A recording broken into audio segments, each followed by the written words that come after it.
announce this while I'm thinking about it. The three deacons that we have elected will be Jimmy Andrews, Dale Cooper, and Jeff McCall. Jimmy Andrews, Dale Cooper, and Jeff McCall.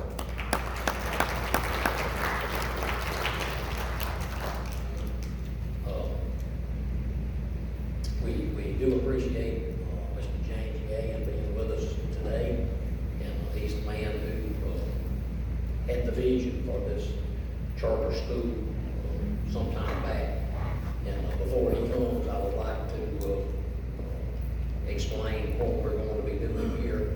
First of all, let me say that I am not an expert on Robert's Rules of Order, okay? And I do not anticipate needing to be. You and I are family, we're brothers and sisters in Christ, and I do believe we can conduct our business in a Christ-like way. James is going to come and make a proposal of what the future might would hold if we decided we wanted Belton Prep Academy to remain at Second Baptist Church. And then after he makes his proposal, we will have a time of questions. Okay, so any question that you would like to ask, please raise your hand.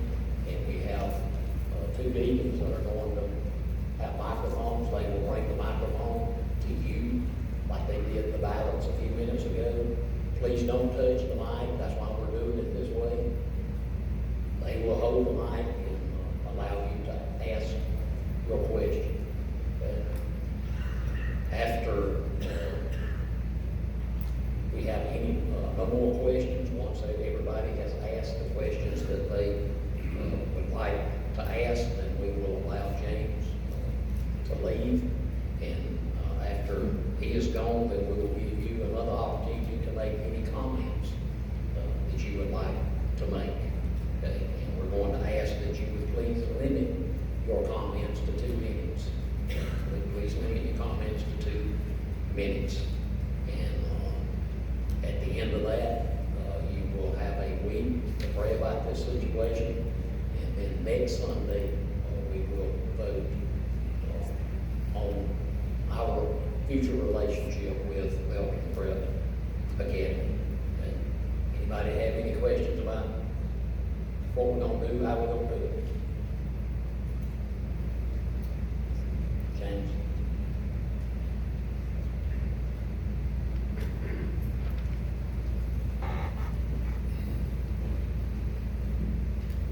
Good morning. This is great for me. Two things. One, my wife had surgery a few weeks ago, so it's the first time I've been able to be back in church for several weeks. We were quarantined before the surgery, so it's nice just to be back in church. The second thing is I love to talk about charter schools and specifically BPA. And so I gave Stan a 72-page PowerPoint, and I asked for about 3 hours. He told me to trim it down, so what you have in front of you is the reason for that. But I'm actually looking forward to mostly the question and answer period the most. So, because I understand, and this is a little bit of a mistake on my part. I always assumed that what we were planning with BPA and things were going on, as things were going on, would be shared with everybody. And apparently that some of that communication was not making it down to the congregation. So I consider that a failing on our part. And indeed, when the last time we came to y'all, we just talked about how appreciative we were to be here and how well the school was going. And we were told that it would have been more beneficial for the church to have gotten some more definitive plans on how we saw things going for the school. So that's the genesis of why I'm here this morning. I'm not going to read through all this. I hate it when people do that or read PowerPoints or whatever. Y'all can certainly walk through this on your own. But it is, we have enjoyed the relationship with Belton Second. The plan was always for the church to bless the school first, and then for the school to be in a position to bless the church. And we are in our 3rd year of operation. We're now in the position to be able to be substantially blessing the church as we move forward, and that's what we would like to do going forward. So, and this is what we've always kind of thought would be the process. If the church decided that they wanted to continue the relationship with Belton Prep, the goal of Belton Prep and with our sister school in Clinton and with our third school that will open this fall has always been kingdom centered. It has always been about the spread of the gospel and enhancing the church in America. Because I think as you've seen in recent weeks, you see the result of the church retrenching in our culture over the last several decades. We want to start to bring that back. Belton Prep has been recognized. We had President Trump's education secretary was here a few weeks ago and recognized the progress we've made here. Belton Prep is a leader across the state as far as we went back full 5-day instruction from the very beginning on time, and our COVID problems have not, well, we've not had any really. And so that's been an example for the rest of the state as they seek to bring kids back to full 5-day instruction. So in any event, what we've done in the past, I wanted to note this here, as Ronnie mentioned, we did contribute to the painting of the building. I love how it turned out. This is actually my first time back in the sanctuary since all that was completed. We helped with the carpet, we did the playground. I wanted you to show that so that you didn't think that we were just taking from church. We haven't been doing that. We've helped as we could. And now we're moving into that new phase. And so what does that look like? Really and truly, and this is based off of what I've gathered from conversations with members, from the deacon board and Pastor Brooks in the past, was that the church wanted to move forward with its building program. And so we've centered what we desire to do with the church in partnership with the church around that. And so the first thing we would say is we want to put a new sanctuary in front. My understanding from everybody has been that this is going to be a temporary space for y'all to worship in. And the plan was always to move forward up front. And that this was to be transformed into a fellowship hall or a gym or something like that.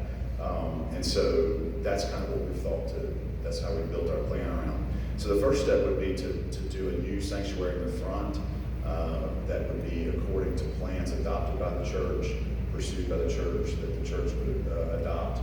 We could also, if the church elects, to put additional classroom space around that. A lot of Sunday school classes are meeting in different spaces. They're utilizing their spaces differently. They meet during the week in some places at some churches. So there's a constant update of facilities. And so we would, that would put your facility at the cutting edge of where we are. The first step to meet that goal is BPA has about 130 students right now. We've been very successful. We were told if the school had gotten a report card this year, we were the #2 school in the state portfolio of Erskine. That would mean Erskine has some of the best schools in the state in its portfolio, so we would have been among the best schools in the state already in only our 3rd year of operation. So we're attracting new students. That is what they're interested in. We have a good curriculum. We obviously are very receptive to parents' needs and wants, which is why we opened early and on time and in full 5-day instruction. So we anticipate being able to reach 250 students. In order for that, we need extra room. So, and let me be very clear, the temporary space in the back, that's temporary. That's not going to be here forever. That was to meet a need. The way we would get to 250 students, which would allow us to build the additional room, would be on this side most likely. It would be determined by the architects, but we think we could put a larger size temporary space over here to the left, my left, in that parking lot that's closest. And then that would allow us to grow all the way out to 250 students. We at that point would execute some sort of agreement with the church. And it's really up to the church how you want to structure it to build an additional sanctuary up front. And then in a few years we would wait, build up some financial reserves some more, and then we would build an additional educational. In the meantime, we would renovate this space. A lot of churches now I've been in a few of them, not recently, but a lot of them are using space like this as fellowship hall space that can be used as a gym. From the school's perspective, it doesn't really matter, but you can use this space as an event space like this. You could use it for, put in fellowship hall, we could put in whatever you need as far as gymnasium equipment. That doesn't concern us at all. It's just more about whatever the church would like to use the space for. And then the third step would be, like I said, is that new educational wing. We would complete that, and then we would be done here. We would grow out to about 300 to 350 students, whatever the community needs are, and then we would be done. At that point, I'm confident that Belton Prep would be one of the premier schools in the state, and certainly in Anderson County, and would probably be a leader. Erskine is becoming known as a leader in the nation for charter schools. And so, just as we had the National Education Secretary here a few weeks ago, and she was applauding what we were doing, I would anticipate that would continue to be the case.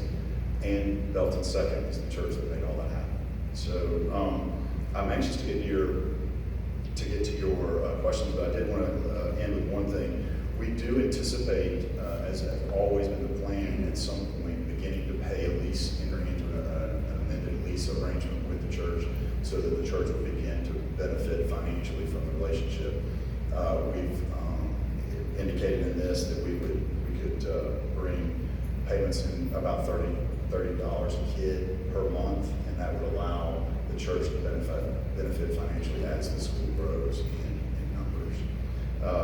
We think that's important because as you are facing a time without a pastor, that would allow a pastor to come in and give immediate thought to hiring a children's minister, immediate thought to new programs for seniors, new programs for the kids, all that kind of stuff. We think we would hope that would be very attractive to the pastor. And I think that may have been what drove the dean's decision to have this decision made sooner rather than later, so the pastor would know that he can depend on that. So, and we look forward to working with whoever the new pastor ends up being. With that said, I just want to open it up for questions. What I propose You turn it off? Come over here. I got a red light. Won't you come stand at the podium, or use that mic behind you?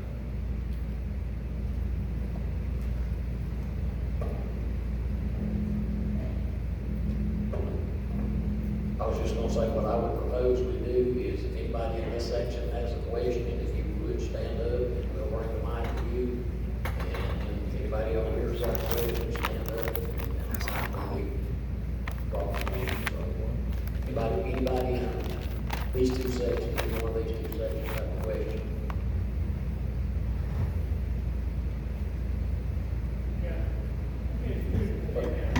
Wait for the microphone, Don. He'll hold. How many students do you have right now? It's calculated different ways, but we have about 130-ish. When we started, we had 142. We've lost some to transfer, and then some have isolated for quarantine and that sort of thing. I think it's about 135, somewhere around there. And that fluctuates. We have a 5-day count. There's a number of ways of different counts, but that's the count we use primarily, and it's around 135.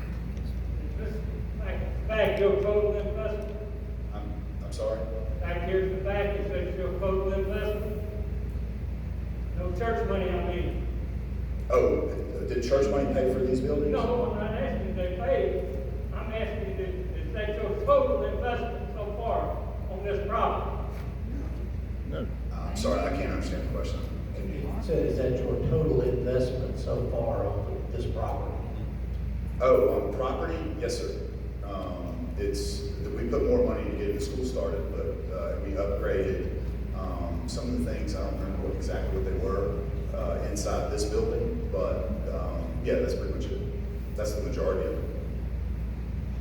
Have you looked for other property? Yes.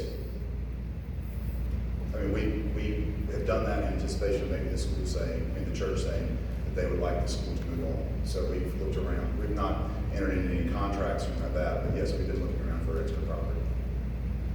What I'd like to know, if anybody in here has got a child going to school, would they please stand up? If they have a child going to school around here? We have one, two, where's the other? We have three, means the rest of them is athletes. Yes, That that's means correct. that how many of these three were members before you entered your child into that school? All of us. All of them. You know what that means for the church as far as growth and membership? 0. We had no improvement in membership in this church since you've had that school. I believe that's correct, yes, sir. I just thought I'd ask you that. I probably got other places. I'll give some other people questions. Well, if I respond to that, I mean, one of the things we always planned was we have every church, my church, this church, we all need young families with children to come in to replenish the church. And we literally have young families with children lined up around the church every morning.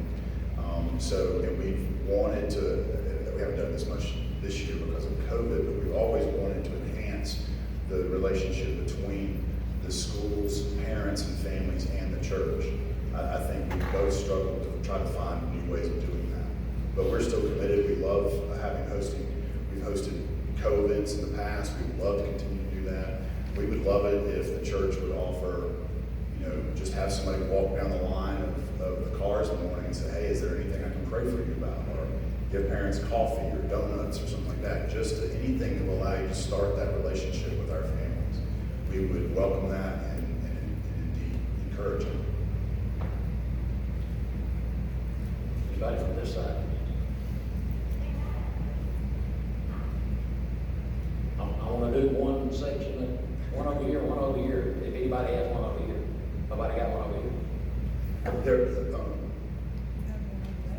I thought I heard somebody say something over here. Oh, in the back there.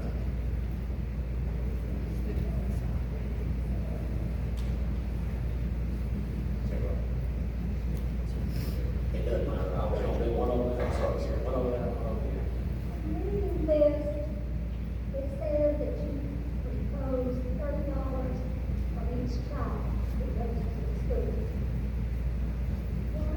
Why now are you doing that? Why didn't that happen before? My understanding was that when we started this, that there would be rent payment. And I thought there was for 10 years. Now you're saying you pay $30 first. Why wouldn't you say you from the beginning? I think the question was, why were we not paying rent before? Is that correct? And why wasn't it based on children? Well, the whole point behind starting in churches is because there's space that sits empty all day, every day, throughout the week.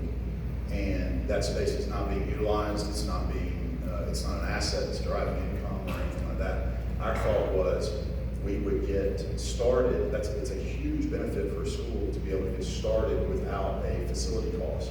That's the number one cost that every charter school has to bear when they're starting up. It is a tremendous benefit, and all across the state, all across the country, there are churches that sit empty all week. And so our thought was, if you will let us get started, then at some point down the road, we would be strong enough to be able to benefit the church financially. I don't know how that, we've never discussed the $30 per head, essentially, rent fee before. That's something that's new. We did initially outline a contract of what rent might look like down the road, and it's pretty close to what we end up proposing here. But that was the initial outlay on the church's part to get the school started was the facility.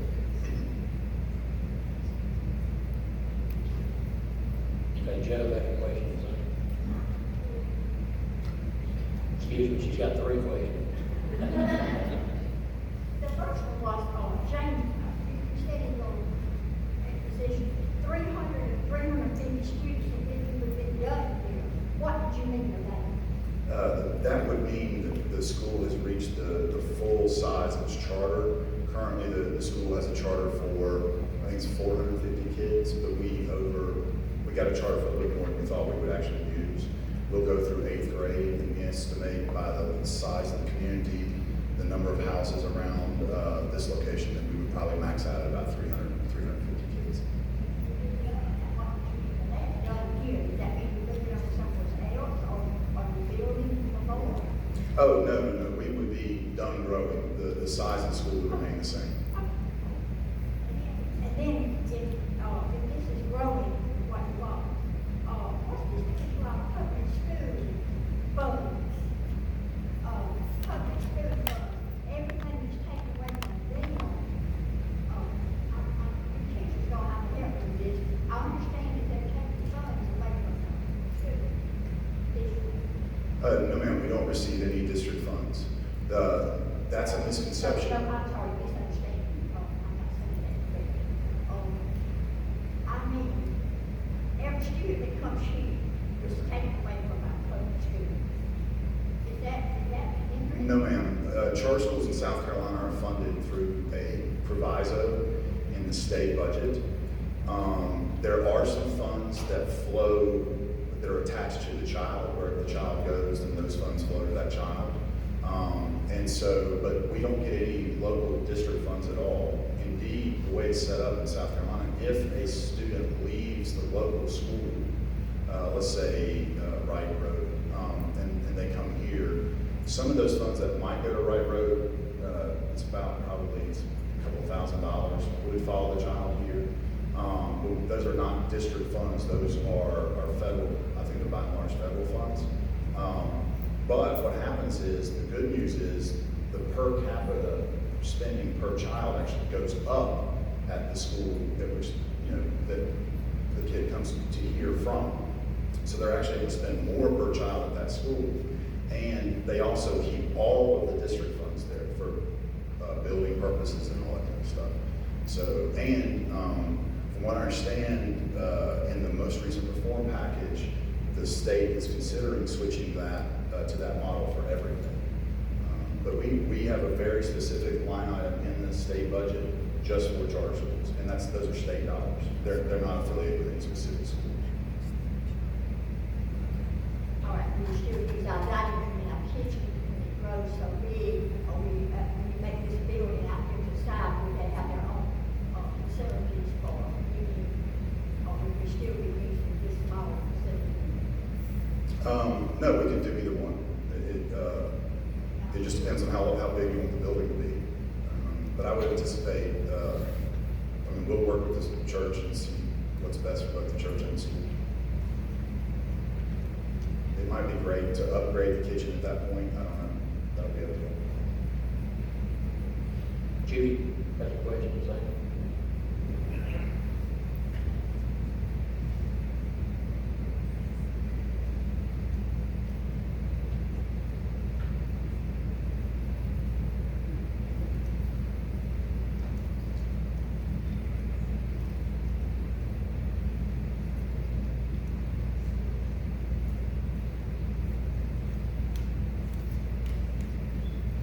My question is, you made mention yet if the schools voted in, what would be the length of time for the new lease? I know this was a 5-year lease that we have now. If it's voted in, what will the lease length time be? Will it be 50 years, 100 years, 10 years?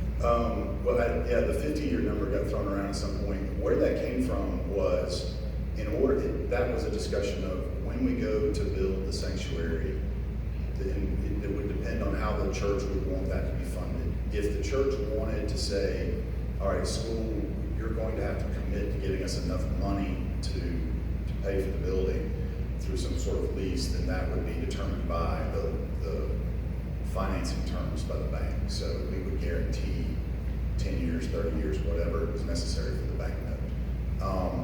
If the school's voted in, what we'll do is we'll execute another 5-year note, I would assume, in the lease, and with an option to renew, and then which is exactly what we have now. And then the church could approve, y'all will need to approve the plans anyway for the sanctuary and all that kind of stuff. So there will be another time for us to meet and decide how to handle that. And it may be that the church says, no, we want the school to pay completely for that building. In which case we may need to do some kind of land lease arrangement, but that's totally up to the church and how y'all are structured.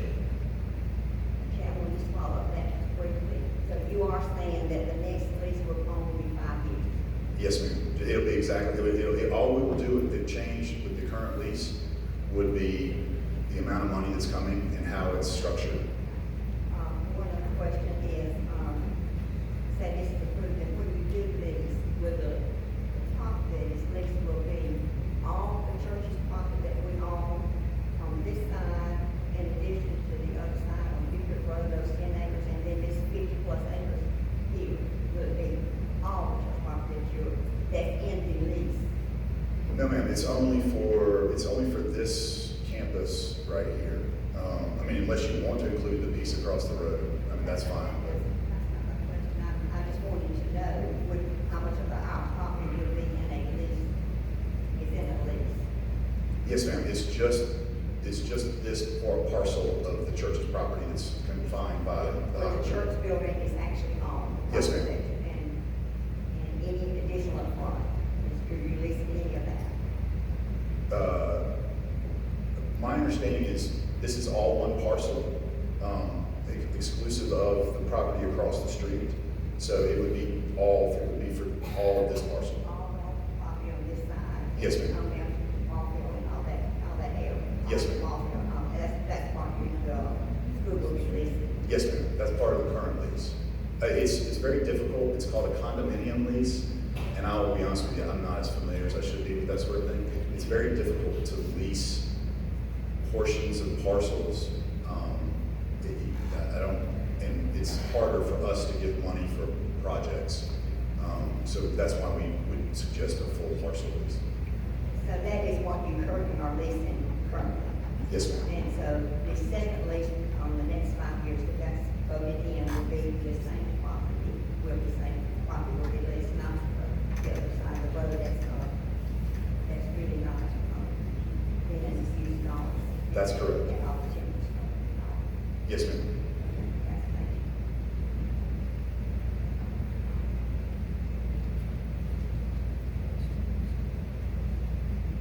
President Scott, please.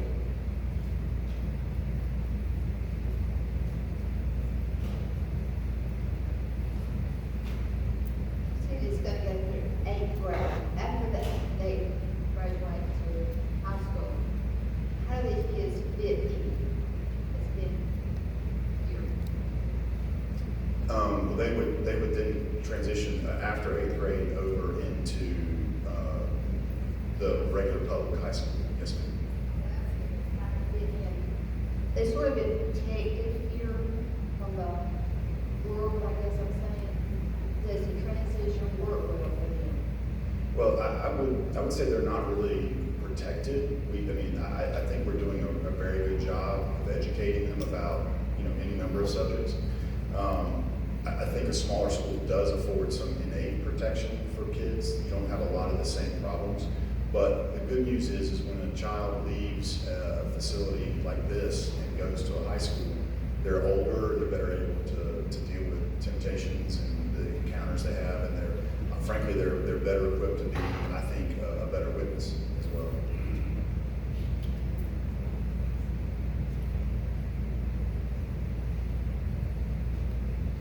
And let me follow up on that. Academically, they should be Got one back. very well off.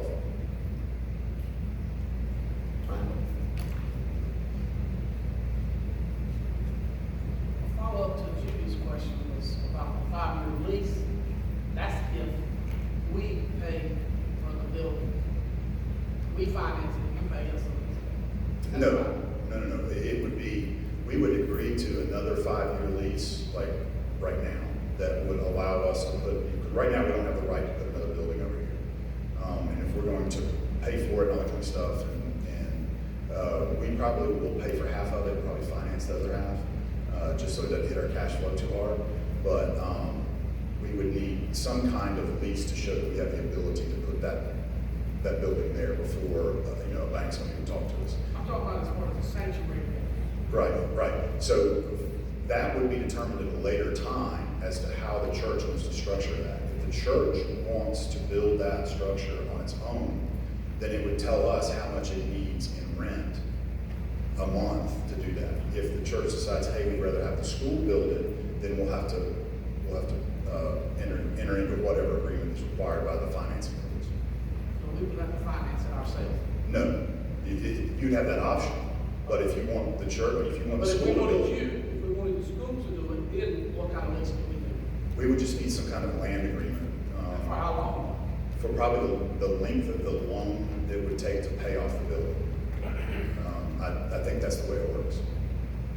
You think that's the way it works? Yeah, that's the way I've seen it work multiple ways in different deals.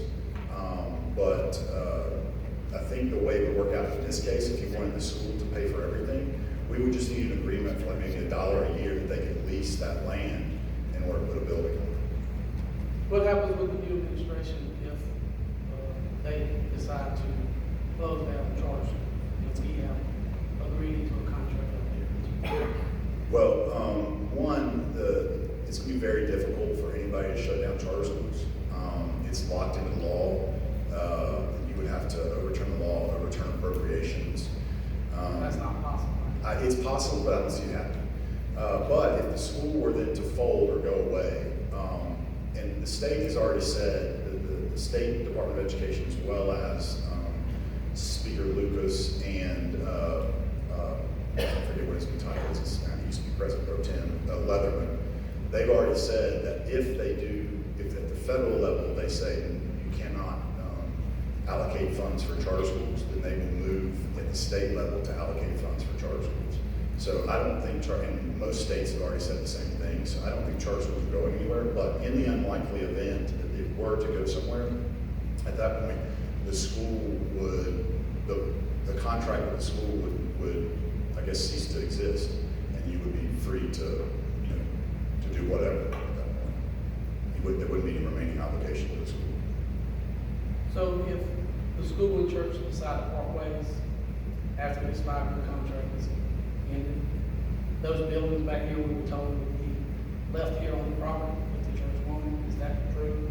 We've talked about that in the past, yes. We'd have to work out what that looks like, but yeah, I mean, we could leave them here if y'all want. You told us in the deacons meeting, they would have to go if they were only here 5 years. Yeah, if we have to leave in 2 years, they won't be paid for. So I would need. Well, that's the question, in 5 years will be, in 2 years will be 5 years. Right. Would they stay or would they go? If we leave in 2 years, I can't give you an exact answer because. Well, at the meeting you did, though, you said they would have to go, you have too much investment, Well, which I understand. Yeah, it depends. I think right now they would need to go, but, it may be that wherever we get